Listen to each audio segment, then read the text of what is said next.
Okay, welcome everybody. So we are doing our pre-production for our broadcast here. This is an episode talking about the importance of birth support for Black women and how over the years we have been mistreated in the healthcare system. And we're just going to talk about some stats, and we're going to talk about ways to shift that, and people who are now who are becoming more known to be on the front lines to help support us when we are, needing support for birthing.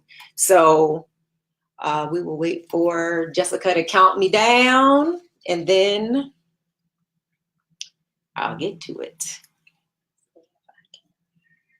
Okay.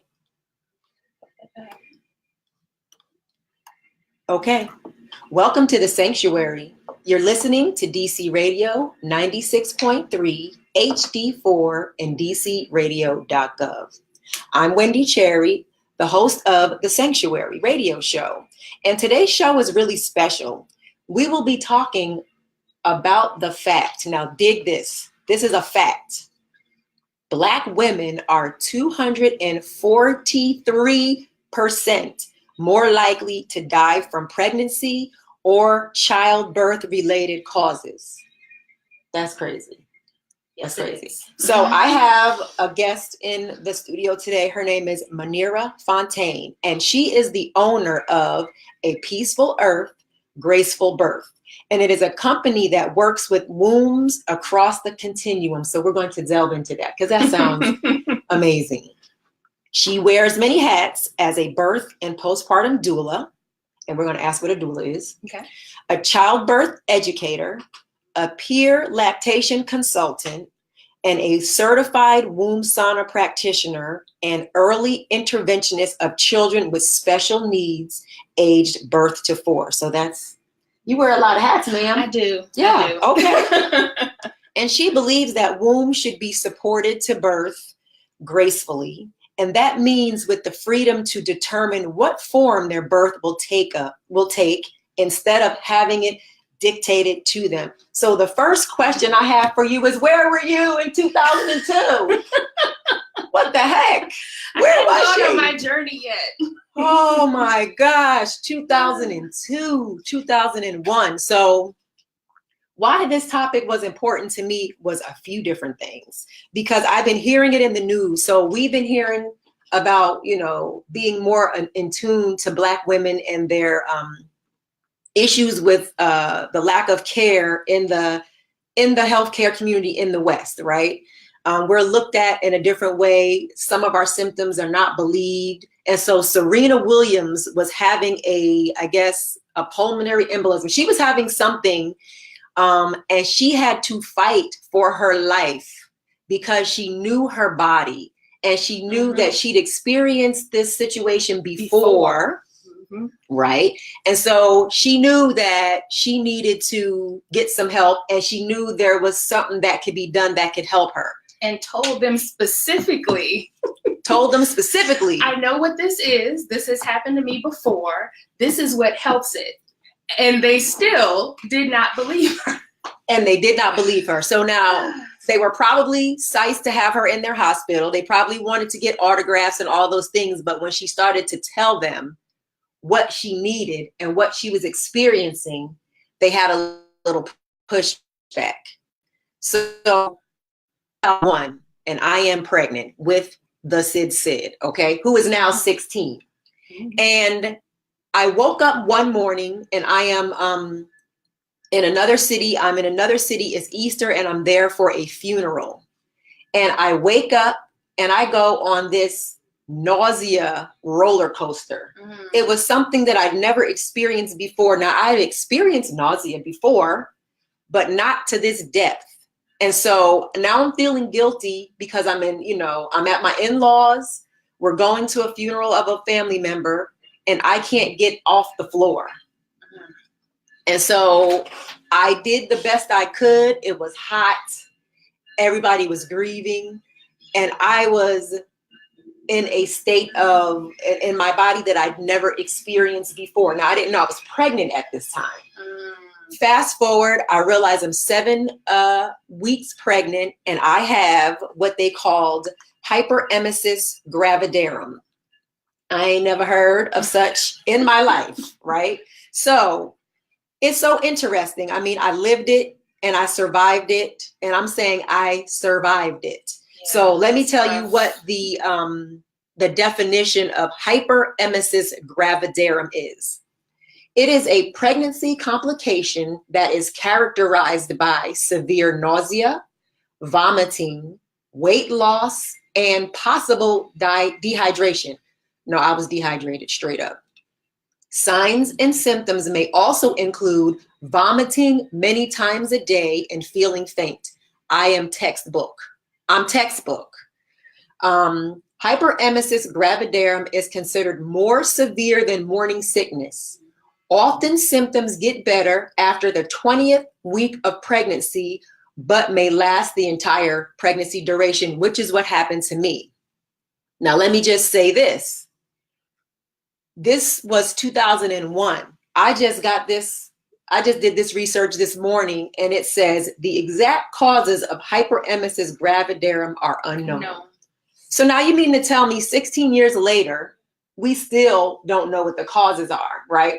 So picture me, a pregnant woman who was experiencing this and trying to tell my husband that them crackers and that ginger ale ain't cutting it. Trying to explain to my new job that I was only there for 2 weeks, that I have to leave my first event that they gave me because I cannot stand here any longer. And then imagine me throwing up every single day and then going to the doctor and trying to explain what I'm experiencing, and nobody really saying anything other than, well, ginger ale and some crackers. So I was angry. I was confused. I was stressed out. I'm stressed out at home. Now I'm stressed out at work. And then I have this baby. And so it came out eventually that I had hyperemesis gravidarum, and there was nothing I could do about it. So to suck it up.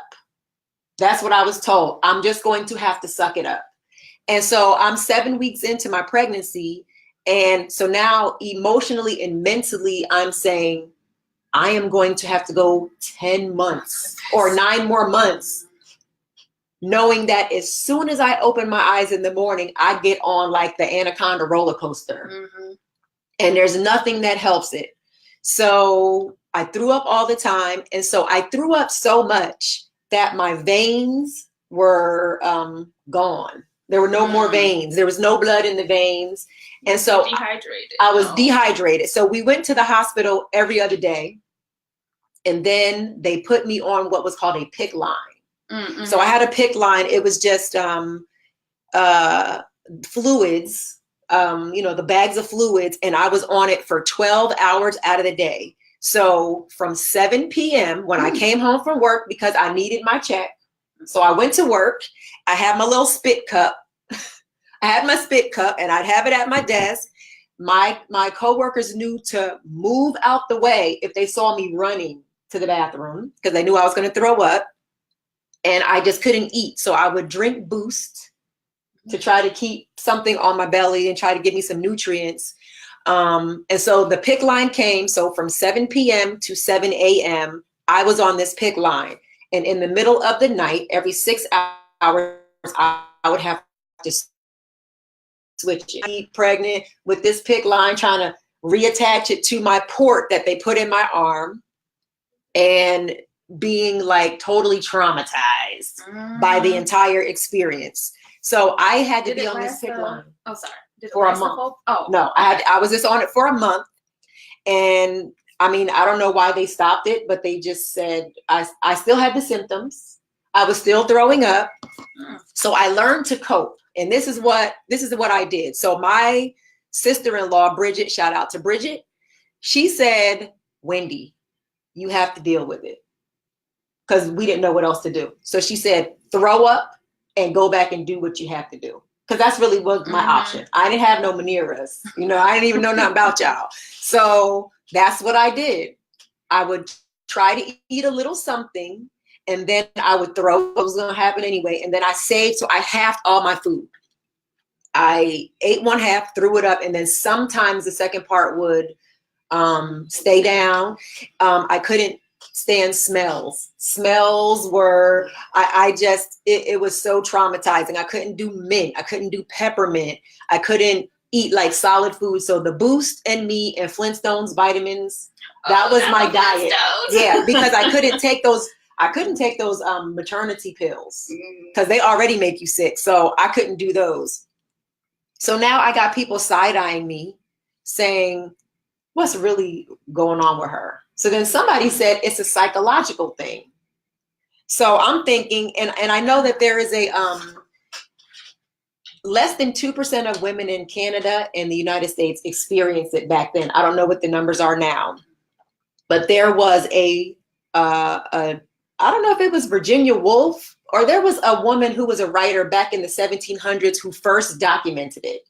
And so what has happened in the past is that women have what they call therapeutic abortions. They just abort the baby because they can't take it, because it'll keep many times it'll stay with you. And it's so debilitating that you really can't survive, you know? And then other people just have one baby because if you have it once, many times they say you'll continue to have it. So that was my life. And so now I was thinking this morning, I need to shout myself out because I survived it with no support and with the side eyes. I just knew that I had to live, right? So the day that I felt better, straight up, the day I felt better was the day she was born. They pulled her out. You know, I had a vaginal birth. And when she was coming out, I felt like blue diamonds and purple clovers and just like Tinkerbell came and just did her wand. I felt better instantly. Wow. Because they told me that she was acting as a parasite. She was okay. I was the only one. So I lost 30 pounds. So what I weigh right now is what I weighed at the 9 months of my pregnancy. Because I lost so much weight. I was emaciated. I laid in the bed, you know, when I came home from work all day. The roughest time was going to work on the Beltway from Silver Spring to Virginia and back home with my spit cup there and my spit up bag. That's when you learn how to like have no holes in your giant bag, because we had some crazy times, right? So I experienced this disrespect in the system too. And I only came to that this morning when I started to think about it. So let's talk about how you created your movement and why you think it was important for you to do that. Well, I first want to piggyback really quickly on what you were saying about the disrespect in the system, in the medical system for Black women, and to acknowledge that that is something that is historical in this country, and that the field of obstetrics and gynecology was actually founded on the bodies of enslaved Black women. Okay. So many of the surgical techniques that are now used to repair certain things like anal fissures and other things were experimented on without anesthesia. On enslaved Black women. Right. By J. Marion Sims, who was considered the father of gynecology, right? So they just took his little he had a whole little monument down hospital in New York. Yes, over the summer. Yeah, their sisters up in New York. Man, they stood in front of his monument with white coats on with blood in the front. Yes. So yes, ma'am. That man has much blood. Yes, on his hands. Right. I mean, and these are experiments that he documented, you know, because they didn't consider us even humans back then anyway. Right. So he actually had a little experimental hospital set up that was staffed by enslaved women, and where he experimented on enslaved women. Because, so, you know, you're hearing now, you know, they're doing research where they're saying, okay, medical professionals don't think that Black people experience pain right. at the same level as others. Okay, and that was the same thought back then. Oh, right. Black people, first of all, because we're not even human, right, are only 3/5 of a human, right? You know, that we did not feel and experience pain to do the because we could handle it, right, right. Particularly the Black woman was looked at as, you know, hardier, not necessarily feminine. You know, like the delicate white woman was considered back in the day. So, and that is a mindset that has continued in medical institutions to this day. Right. So part of what brought me to this work was kind of similar, my own experience. Okay. So my oldest, who is now 20, oh my God. Yes, they grow so fast. Yes. So with his birth, I was young. I was 20 when I had my son. And I really did not know much of anything about, you know, you go to your doctor, they tell you what to do, and then it comes out. Right, right. And so I really didn't have, and I really was not informed on how to have agency over my own body. Absolutely. And so fast forward, he had gone a little bit past his due date, and then they started telling me he was going to be really huge and I wasn't going to be able to birth him vaginally. Oh. And I was just going to have a C-section because if I tried to have him vaginally, all these horrible things could happen to him. They might have to break his collarbone. He might be permanently disabled for life. So they're just throwing all these really heavy things at me and my ex-husband. And so out of fear, right, we made a fear-based, I was like, okay, well, let's just have the C-section then, because I could never, and my ex-husband was like, can you live with, you know, if something happens to the baby that we're the ones that made the choice? And I'm like, no. Right. So anyway, fast forward, my son they said he was going to be between 10 and 13 pounds, which is huge. Pretty big. But he was a little over 8 pounds. And my postpartum time was horrible. And so when I got pregnant again with my daughter, I knew that I really wanted something different. And so I really started trying to educate myself. And again, I went to doctors to see if I could be supported in a VBAC, which is a vaginal birth after cesarean. Yeah, yes. Okay. And so all the doctors would like, look at my charts and they would say, okay, yeah, you shouldn't have had this initial C-section, but we're sorry. We can't help you. Once you have a C-section, you have to just continue to have C-sections. Oh my gosh. And I was like, but that's stupid. And it was 8 years. So I was like, if my uterus hasn't healed by now, it's never going to heal. Like this makes no like logical sense to me. Right. So I started researching and I was like, because everyone was saying it's too big of a risk that your uterus could rupture, which means like kind of tear back open from where they had the surgical incision. So I started doing my own research and I'm like, it's like a 1 to 2% chance. There's a 1 to 2% chance I could just die in child. Like, you know, to me, that risk wasn't so major. Right. So at the time I was actually living in Texas. And so I ended up birthing with a midwife in a birth center. And how did you find that? Like, how did you know that existed and to trust it? So I'm glad you brought that up. It was actually an aunt of mine. Okay. So I have an aunt who is always marched to the beat of her own drum. Okay. Yeah. And so she had so kind of back in the 90s, she had home births. Wow. Because her first daughter had been a C-section, and she said, I don't want to do that again. Right. And so there were no legal options for her, so she ended up birthing at home with a midwife who wasn't licensed. And she had wonderful, amazing birth experiences. So she was the one that said to me, well, have you looked into, because I was just looking into OBs. And she was like, have you looked into a midwife? And I was like, why haven't I thought about a midwife? Right. Because I'm the oldest of 4. Okay. And my mom actually had a home birth with my youngest daughter. Her youngest daughter. Okay. My youngest sister. And this was in the 90s when it was rare. Like it was all very hush hush, kind of a thing. But because it was almost like I had to remember that. Because my mom will tell you this day, like that was my best birth experience. But because it wasn't, part of the culture and the milieu, I just hadn't even thought about going to a midwife. Right. So those were kind of the two things that made me start to look into midwifery. And midwifery is more freely practiced in Texas. So it really depends on your state kind of governs the extent of the types of birth they can attend and that sort of thing. And so I ended up finding this lovely Mennonite midwife who had done lots of vaginal births, and she was like, oh yeah, it'll be fine. I mean, she was just so sort of nonchalant. And I was like, but I'm very high risk. I need you to know I've had this cesarean, and are we close to a hospital in case something happens? And she's like, you'll be fine.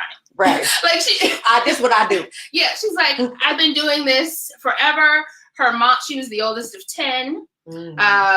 So her mother had ended up having C-sections with kind of the three or four of the middle children, and then having vaginal births at home with her remaining children. Wow. And my midwife was present as her daughter. So she just had a very deep fundamental trust in birthing bodies. And she was like, you got this. And that was really all I needed. That's what you needed, like that piece that you would survive it instead of being scared to death about. Right. Because, here's the thing. She made me feel that there was nothing wrong with my body, that my body would know what to do, that I would know what to do for my baby. Right. So it was very much an empowering experience for me. Right. And then from that, I was like, I want other women to have this. I want other women to play around their birth.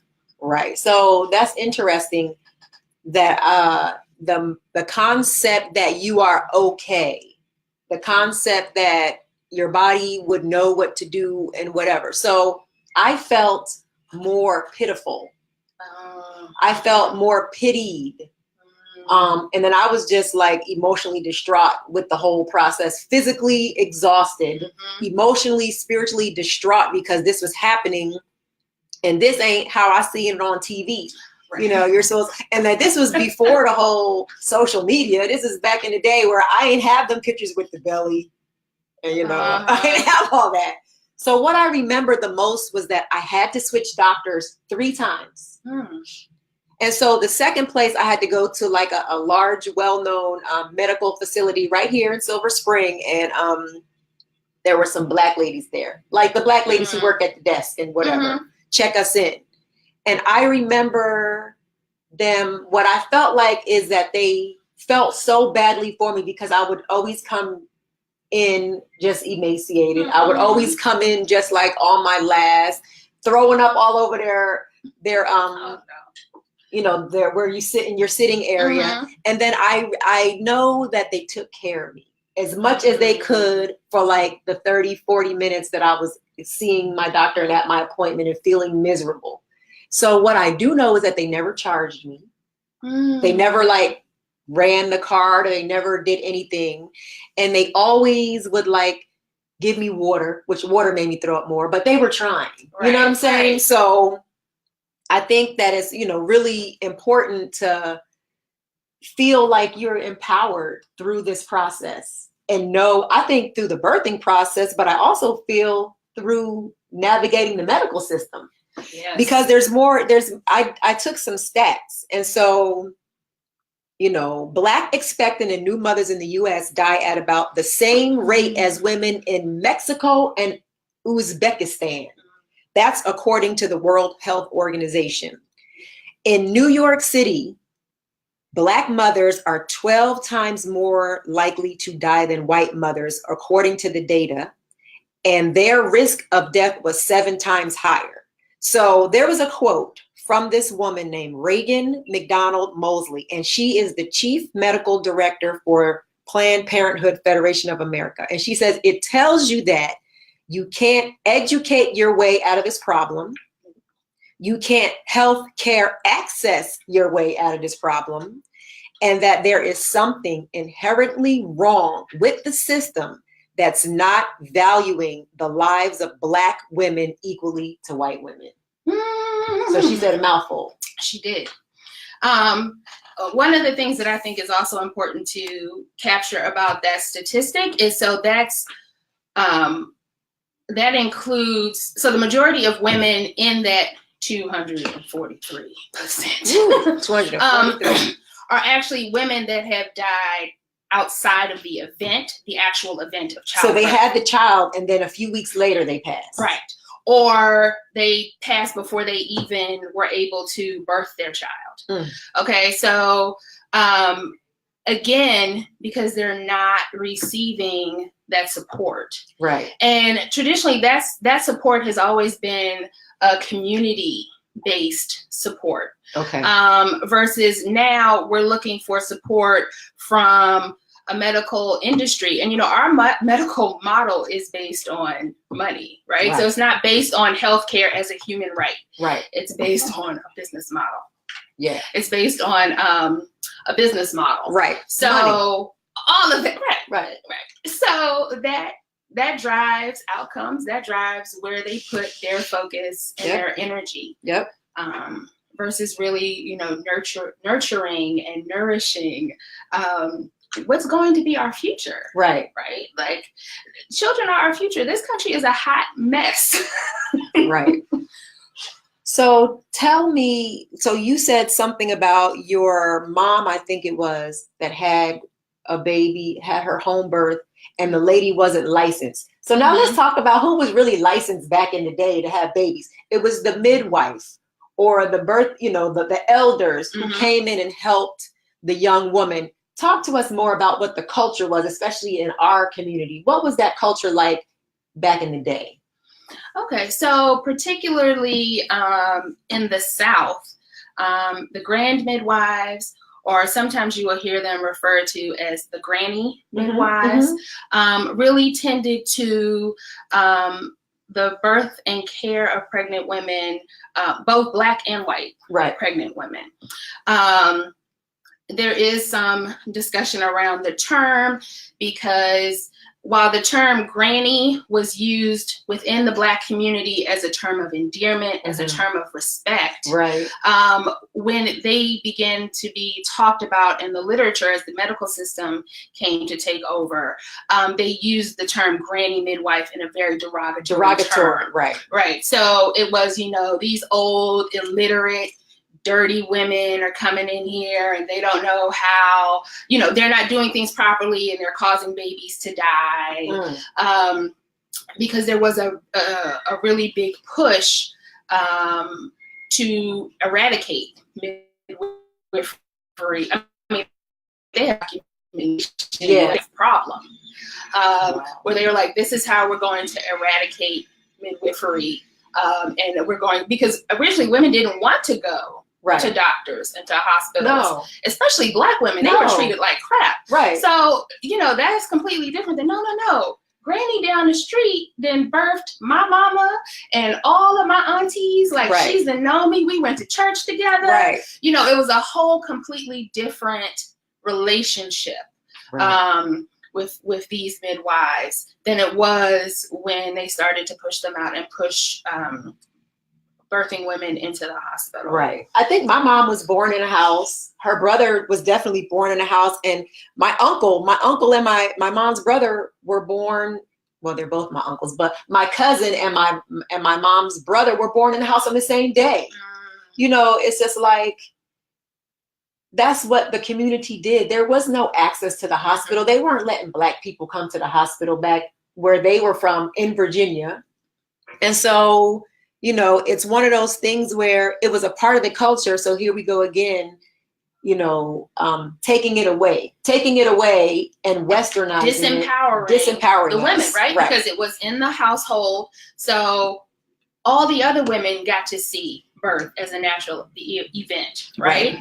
Then you pull birth out of the household, you put it in the hospital, and then no one's allowed to go in the room. And then there was the whole era, and primarily the 40s and 50s of twilight sleep, where they would just knock women out. Oh. So I'll tell you, when I asked my grandmother, so my mother was born in 48. Oh, she'd probably be mad I told that. Sorry. That's okay. But so I asked my grandmother to tell me her birth story. Okay. So she was like, well, I had these contractions. Da, da, da, da. So long story short, she goes to the hospital and she was like, I told them, don't drug me. Mm-hmm. And she was like, and that's the last thing I remember. I woke up and then your mother was here. Oh. So you have a whole generation of women completely separated from their birth experience. Right. And so they have nothing to pass down to their daughter. Mm-hmm. And then also during that time, breastfeeding was highly discouraged by doctors, and they were really pushing formula.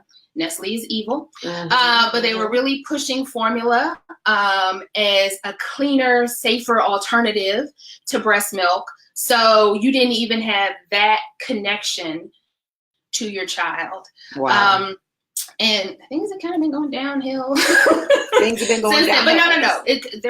There are a lot of women and people who are really working hard to kind of change birth. This. Right. Yes. So even my sister, my oldest sister, is a doula. And she's in New Jersey. Shout out to my sister Cher. She has been for maybe 10 plus years. And so she's had lots of different experiences and she loves to do it. And now my niece, her daughter, is starting to make her way into her role into that same thing.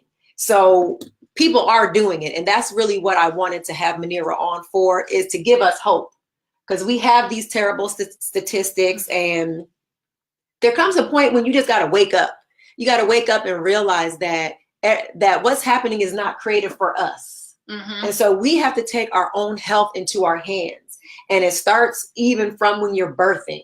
And that will even, positively have a ripple effect on the child and how the child moves through the earth and how it moves through the world. Because, I study and am certified as a health coach in nutrition, right? But what we always go back to is how you show up in the world and how you move through the world is directly related to how you were in your mother's womb. Mm. So if you were, and it's like epigenetics, things turn on, things turn off, based on the level of stress she was under, based on how happy she was, what her diet was. So these are some more of the facts. They're saying that Black women are affected by this phenomena because they have differing access to healthy food, safe drinking water, safe neighborhoods, good schools, decent jobs, and reliable transportation. That's the basics of life. And we have found ourselves to not have the access that other people have. And this also goes, it surpasses socioeconomic. So I'm reading articles about a woman in Atlanta who had a dual PhD in Black women's studies and health and studying the disparities of it. She worked at the CDC and she died because of high blood pressure. She died. And so why wouldn't, and she had a support system. She had her family, she had her parents, she had her tribe, she had her grad school, med school, whatever school people all down with her, and she still died. And so when they actually looked at the statistics, so an uneducated teenage white mother, has better birthing outcomes than the educated Black woman. Yeah. I think, again, that really goes down to the racism that is just, it's what the medical system was built upon. It's built upon it. So it is just steeped inside of it. And I think some of us, and not to say there are some great hospitals in this area and some people doing some really good work inside of hospitals to try to change the system. But that's not the only option you have. We have some amazing birthing centers in this area. Okay. DC's Birth Center. Shout out to the Wakanda midwives at DC Birth Center, at the DC Family Health and Birth Center. Okay. But there are a lot of women who are doing their home birth midwives now in primarily in Maryland and Virginia, but who are really working hard to kind of bring back this traditional midwifery model of care. Right. Which, because a lot of it isn't just the medical piece, it's a lot of the softer stuff that you can't capture when you're in a business relationship with someone. Right. And we're in a business relationship with a lot of our healthcare providers. Right. So let me just read this. The Robert Wood Johnson Foundation said that 33% of Black women said that they personally had been discriminated against because of their race when going to a doctor or health clinic, and 21% they have avoided going because of the racial discrimination against them. And that causes stress. So we got stress every day. And this woman named Miss Jackson said that it's chronic stress that just happens all the time. There is never a period where there's rest from it. It's everywhere. It's in the air. It affects us. And it's the experience of having to work harder than anybody else just to get equal pay and equal respect. And that's sort of like what this woman who has this double PhD, she was stressed out. She was trying to fit in and trying to do all the things that you do when you're trying to, when you know you have to work harder. Like Olivia Pope's daddy said, you got to work harder, pretty much. And so that's sort of some of the stress that affects us when we start to begin the birthing process, where our bodies are stressed out. So tell us some tips of how people can find you all. And what is your intake process? Like, are there people, is everybody good for a doula, or are some people you say maybe you should go to the hospital? Like, how is it when they first come to you, and what do you tell them, and what experience do they get? Okay. So as a doula, our role in the birthing process is we offer sort of informational, direct sort of physical support during the labor process. Okay. Social emotional support. So that is sort of more of a birth doula's role. Okay. There are also postpartum doulas who come in afterwards. Okay. And they will do like help hold your baby so you can get a little extra sleep. Doing helping to fix meals. Some do kind of light housekeeping around the house, helping you to set up systems of care in your home so that you are really deeply nourished in what we call the fourth trimester. The fourth trimester. So that's after you have the baby. Okay. Yeah. I was stressed out. I had tears. They told me to do some sit baths. The milk was coming in. I had no idea. When my mom was ready to leave, she came for a week. And I remember the baby was sitting on the table in her little bouncy thing, and she's just kind of looking all squishy and weird, right? And my mom was about to walk out that door. It took everything that I had in me not to fall at her feet and not be drugged out the door with her. But I knew that if I did that, I would stress her out. And I knew that she had things to do and that I didn't even want to put it on anybody else. So I didn't. But when she left and when she got in the car and then she rode off and I watched her out the window, I looked at the baby. I'm like, what else gonna do? I had no idea. So I see how valuable that is, because if we're talking stress, we're talking everyday stress. And then you have this extra bit of stress. And you are also supposed to be so happy. So, it's like the mask. So you're supposed to be so happy and you have these babies and you're supposed to be grateful because some people can't have babies. So you have yours. And then now you can't very well say, I don't feel well. I need some help. Something's not right. Well, and I think that this is why support during the postpartum time is so important. And I think people are just kind of coming around to how important the postpartum piece is, because that's really the time. So putting on my early childhood educator's hat, right? Babies don't even cognitively realize they are a separate entity from their mother. Oh, okay. And okay, so until they start to have more of a sense of themselves, more around 3 months. So yes, that's why your baby does not want to be separated from you, because you have been their complete universe for 10 months. Wow. And they are in a completely new world. Right. And you have to now navigate this world while having to be everything for this little person.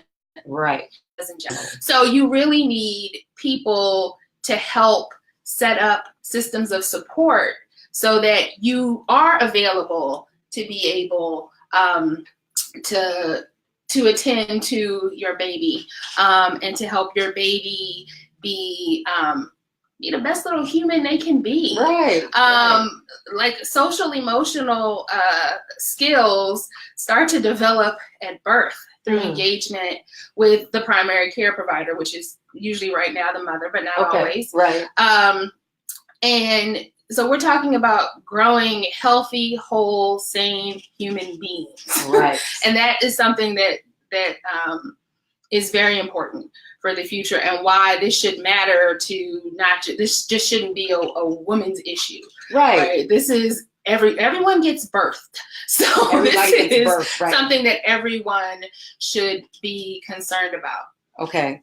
So, let's talk about, I do want to talk about more of what the positives are of a doula, but I also want to talk about these people who lost their lives, right? So let's talk about, you're talking about the community becomes impacted when this happens. So an example, I was reading that article that I just shared, the lady who's in Atlanta who has a dual PhD.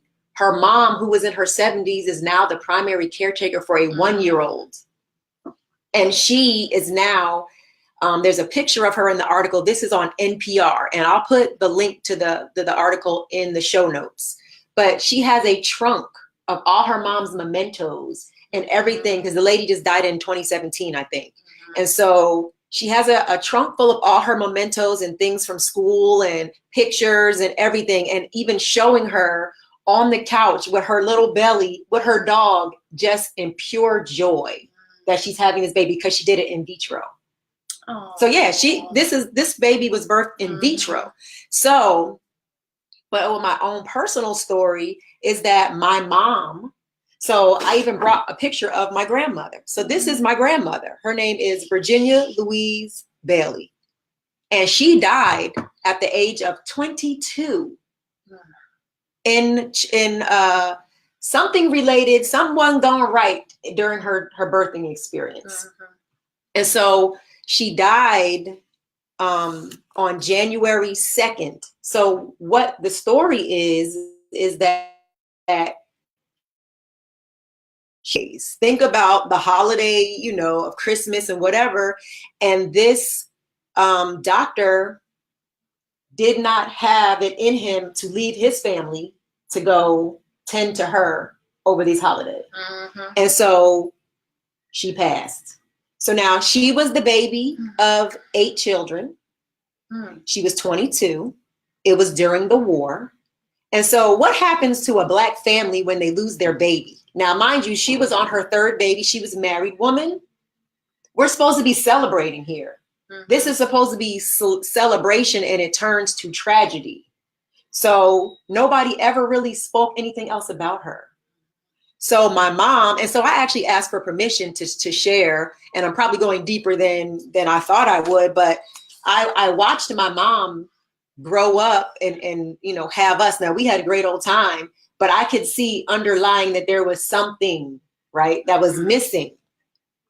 My grandmother's brother helped to take care of her. And, but that was after some other traumatic things had happened, right? And so we never knew what she looked like. We still don't know what her personality was. My mom is in her mid 70s now. We never got to know what her laugh was like, if she had a good sense of humor, if she burnt the green beans. Like, we don't know anything about her. And so when I was out of college, I asked her brother. So now her brother was my Uncle George, and they looked just alike. Like so I said to him, I said, I sat him and my aunt down and I said, listen, in 93, I said, my mother has never seen her mother before. Nobody has ever talked about her. This is painful. You know, now we definitely had people come in and rally around to support her, but it ain't nothing like your own mama, right? Like yeah. And so he didn't say anything. He got up and out of nowhere came back with this photo in 1993. My mom was born in the 40s. She'd never seen this photo before. My mom had never seen her mother's own image before. So I had this image of my grandmother, who my cousin is named after her, right? Virginia Louise Bailey. And so, but that was really the extent of it. So I was so excited to give this picture to my mother. And we were all emotional. I'm emotional now thinking about it. So we were all emotional, but it was the first time she was able to, and she might have been in her 50s or 60s then, and she got to see her mother's face, right? Yeah, so, yeah, girl. So this is the damage that it does when we're not taken care of. So we're not taken care of, so we need to take care of ourselves. There are people who are here to help us take care of ourselves. So she had two others, and she had mother, and then she had my Uncle George. And so those two were the casualties, not to mention her brothers and sisters who lost their baby, and not to mention my grandmother Grace, who lost her baby girl, who did take care of my mom for a little while, but she was already old, right? So in 2005, so she was in an unmarked grave from 1943 until 2005. Because me and my sister got together and we decided to buy my mom a headstone for her mother's grave. So we can mark her, so we can say her name, so that she exists. She wasn't just no dust on the ground, like a grass plot, right? She's buried at Holy Trinity Church on the eastern shore of Virginia, off of Boston Road in Painter, Virginia. That's where she's buried, along with the other Bailey family members. So we bought her a plot. But we had to, not a plot, a headstone, but we had to get the death certificate to be able to get the people to create it. And so we did. And then we gave it to my mom for Mother's Day. And it was so like, she almost kind of didn't know what to do. We didn't know what to do. We just knew that we needed it. And she needed that. So now she has her mom's picture all over the house. I have her. So I took my grandma off of my altar this morning.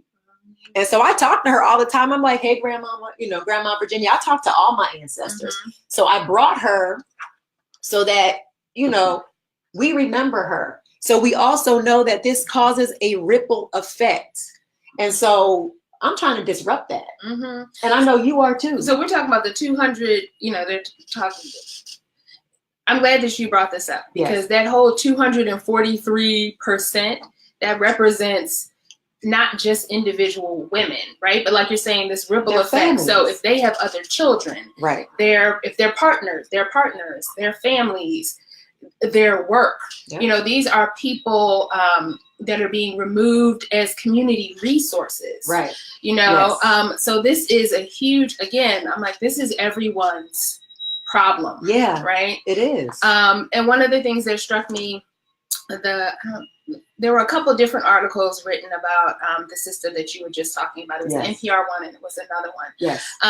But one of the titles that bothered me was, "There's nothing that can save Black women." Yes, I saw that one. And I was like, lies. Yes. Black women can save Black women. Yes.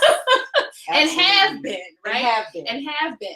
So I think that it's important, because what I'm seeing now with a lot of younger sisters is they're coming in from a very fear-based place around birth. Like, well, they're saying, I'm probably going to die, or what if I lose my baby, and all of this anxiety. So all of that on top of the additional stress that you already have, just being a Black person here in America. Right. Well documented. Trump. Right. Just being in America, it's always been happening. Trump is just the next iteration of the foolishness. Right. So I don't know that is the best way to approach it. Exactly. Right. Fear. Because I don't want Black people to go into the birth process fear of death. Yeah. Because birth is about expansion, right? So expansion of your personal self, expansion of family, expansion of community, and fear is very constrictive. And that on top of, like I said, existing in this whole milieu of stress, continual stress, will also have adverse effects on you and Absolutely. your baby. Absolutely. So let's talk about some of the success stories that you have. I know my sister has this one baby that she birthed, that the mom and the baby, they come and do family stuff with us sometimes. So tell us about your experience and how you've seen the good that it does for the community. So I think in terms of doula work, one of the things that I have seen it help is kind of going back to that empowerment piece, because sometimes it's very easy for the medical establishment to make you doubt yourself. But when there's someone there like, no, girl, you got this, or, I've seen this happen before. We can handle it. Let's work on X, Y, Z. Right. Or let me teach you a few easy recipes. Right. Here's some simple nutritional meals you can make. Or maybe here's a meal or something I brought for you. Okay. Because, when you're looking at the way pregnant people are treated now versus kind of historically, pregnant people were revered. Like you made offerings to pregnant women. Right. I do remember being pregnant and people would go, oh, she's so cute. That's what they would say about me. Okay. And now, in sort of this go consumer culture that we have, that's not present. And I think just that very simple act of nourishing and nurturing an expected mother, it doesn't even have to be professional care. Right. It is, I know my girlfriend is having a rough pregnancy. Let me see if I can grab her kids for a couple hours this weekend. I feel like we have the superwoman complex. Many of us do. So I didn't do that. I never reached out to help from any of my friends. And I think that they may have come. I'm pretty sure many of them would have come. But I think that they were just so excited for me, and then Sid came, and then she had a whole rack of new aunties, but I never really let on that I was drowning. Trying to learn how to take care of a baby and dealing with the changes in my body and the new ways that my body looked and felt because I had tears and, all types of stuff. So I think that to give ourselves permission to allow our community to come, we have to be open to receiving that kind of support. So I'm glad that you all do that. So I'm trying to picture in my head, a woman's having a baby. Is she at her home? Or is she at the hospital, or both when a doula is present? So a doula does both. So typically we try to come out to the home when a woman first starts the birthing process. Okay. To try to support her at home as long as possible. Because women just tend to labor easier when they're home in a comfortable environment with people who love them. So we usually do that, if they're having a home birth, then we stay in the home, and the midwife usually comes at a later date. So a midwife and a doula are separate. They're two different things. Okay, just give us a little bit about that. We have about 5 minutes left. We got 5 minutes left. I can make it simple. Doulas, we are not medically trained. So we don't do any medical procedures. We don't actually physically deliver a baby. Unless it's oops. We're not making this in the hospital in time. Okay. Midwives are trained. So they are ones who can legally catch the baby, perform tests and diagnostics, and things like that. Wow. Okay. So that makes sense. I've been seeing a lot on Instagram because now I follow doulas and whatever. I've been seeing a lot of births in tubs. Yes. Have you ever done any of those? Supported any of those? Okay. Definitely. And my last birth was in the tub. Wow. So yours my own person. Yeah, with my youngest son. Oh, wow. I had him at home in the tub. So like, what is the point of that? Like, how does that help the birthing process? So water actually helps you to relax, and it helps mitigate some of the sensation of the surges. So it's not as intense. Okay. And did you find that to be true? Yes. Okay. No, definitely. Okay. I really enjoyed the tub with my last birth. Right. And so a lot of women prefer it for that reason. Okay. And do you all, are people who have babies at home, are those the ones who don't get like a epidural or whatever? Like, is it that, because I feel like there might be a little bit of stigma if you get an epidural.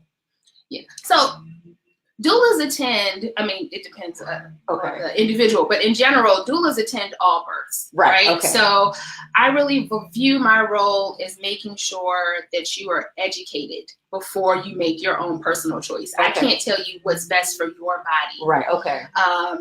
And in the situation of like an epidural, I've seen it go really bad, but I've also seen it work. Yeah, it worked for me. So that's what I was going to say, because I had the hyperemesis the entire time until they pulled her out. But before they, like a few minutes before they pulled her out, I was noticing. So I watched the baby story the whole time, right? And I noticed that something was going on with the monitors that wasn't right, because I seen it happen on the story. So I ring for the nurse. She comes in with half a glove on, eating crackers. And I said, well, I saw this happening, and I can't even remember what it was. I said, I think we need to fix this. She was like, oh yeah, you're right. I advocated for myself. And then I also told her, stick me once, because if you stick me twice, we're going to fight. So this poor little lady was all sweaty. She was sweating. I saw her dripping sweat, trying to make sure. But I was like, hit me here, because I've been a rock star this whole 10 months with this baby. So I'm not going to feel no kind of way about getting this here epidural, because at the very least, I need some kind of pleasure in this situation, right? I deserve it, right? So I had it, and I pretty much watched TV. Well, they had the mirror there, but I was like, I watched TV while this was happening, because I just was so traumatized from the whole thing. So when she came out, and the rest is history. But being able to be your advocate, knowing that you have choices, because you have 2 left. You don't have to go the traditional route. You can get somebody to support you. There are women here who are national, right? International, all over the world, who've been doing this forever. But in this modern time, there are women who are ready and willing to support you to have the best birth possible. And if you're looking nationally, there are 2 really good resources specifically for Black doulas. And it's the National Black Doula Association. And then SISTA, SISTA, Midwife. She has a directory of Black doulas nationwide. So how can we find you? What's all your socials? For here in the Washington, D.C. area. Yes. I'm Peaceful Earth, Graceful Birth on Facebook and IG. And I think I'm PEG Birth on Twitter. How'd you come up with that name? Honestly believe that you can change the earth when you change birth. Agreed. Okay. I mean, I feel like that's the best way to end this. Thank you so much, Muneera. Thank you for inviting me. Yes, thank you. And for all my cousins who I tagged on this, please say our auntie and my grandmother's name. Her name is Virginia Louise Bailey. And we honor her today. So thank you. And I will see you next time in the sanctuary.